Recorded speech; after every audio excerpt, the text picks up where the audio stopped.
Hey guys, last week I said I was going to make a video tour of my apartment for this week's vlog.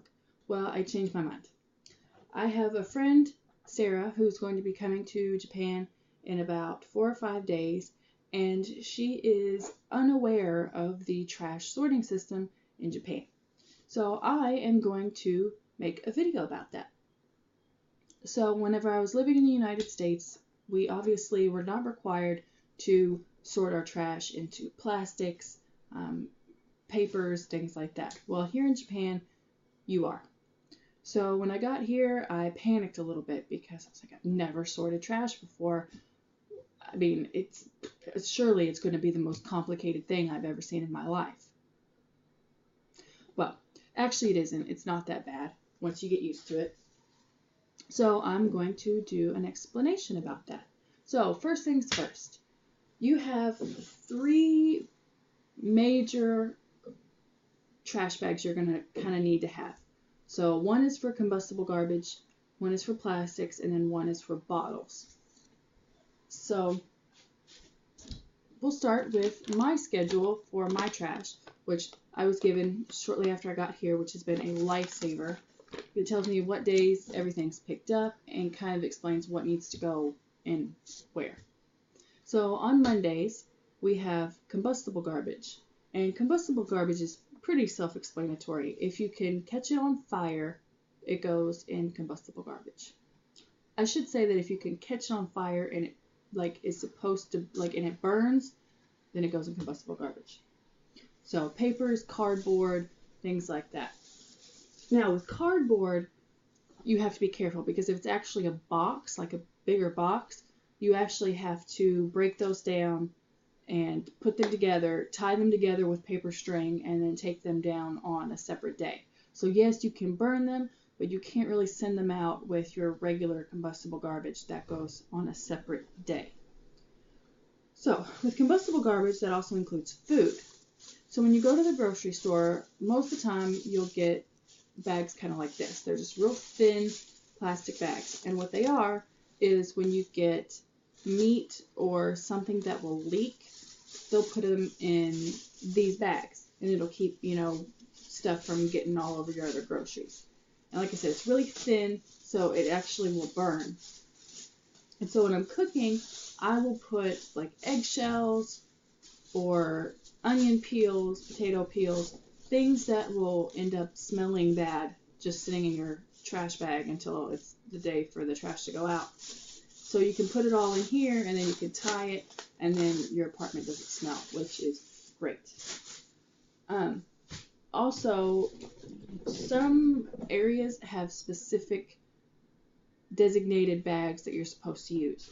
So for example, for Nagoshi, that's where I live, you have these bags. And they have certain districts, they have certain colors and things like that you can get. And you can get these at basically any store.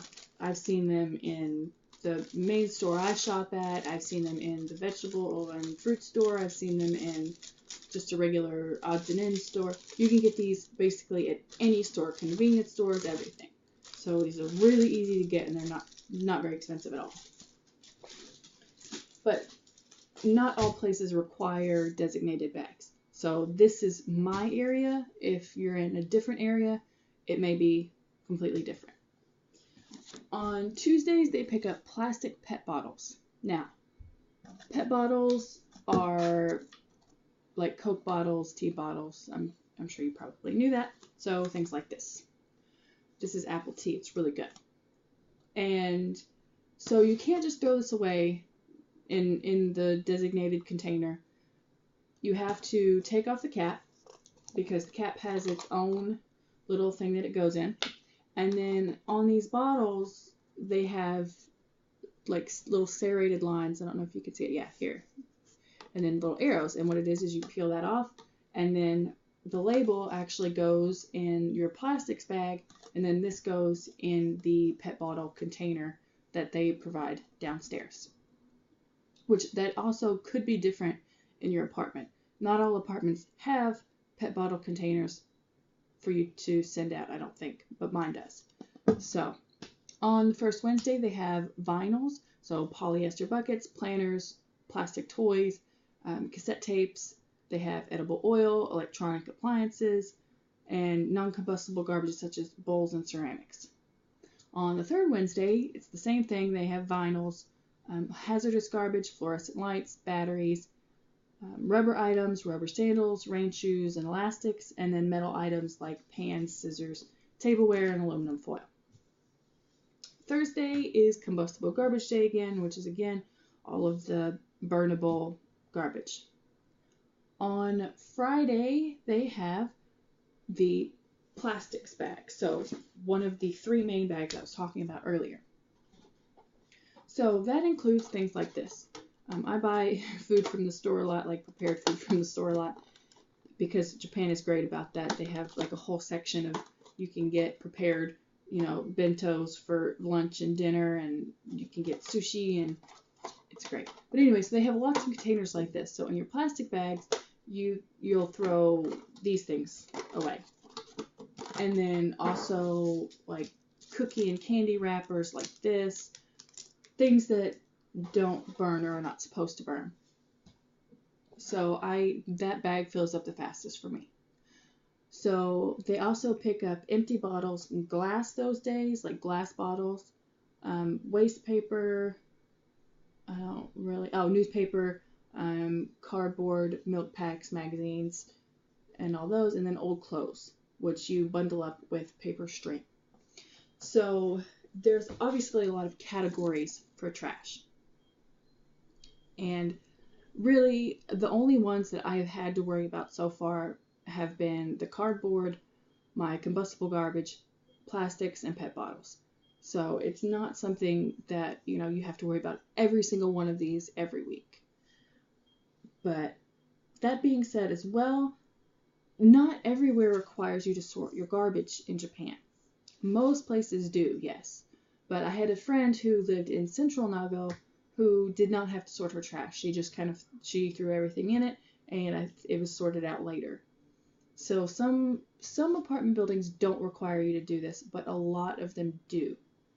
Some places will fine you if you make a mistake and you throw something away in the wrong bag and it's sent out on the wrong day. But I don't think it's a huge fine, and I don't think it's something that happens often. In my apartment, somebody had thrown away something on the wrong day in the wrong bag. It wasn't me, by the way. And the apartment manager just told them, look, this doesn't go here. It goes in this bag. It goes out on this day. And there you go. So as long as you don't keep making the same mistake and just blatantly don't care, it's not going to be a big deal. So that's pretty much all about sorting trash. Like I said, it's going to be different in different areas. Here in Nago, that's how it is at my apartment building.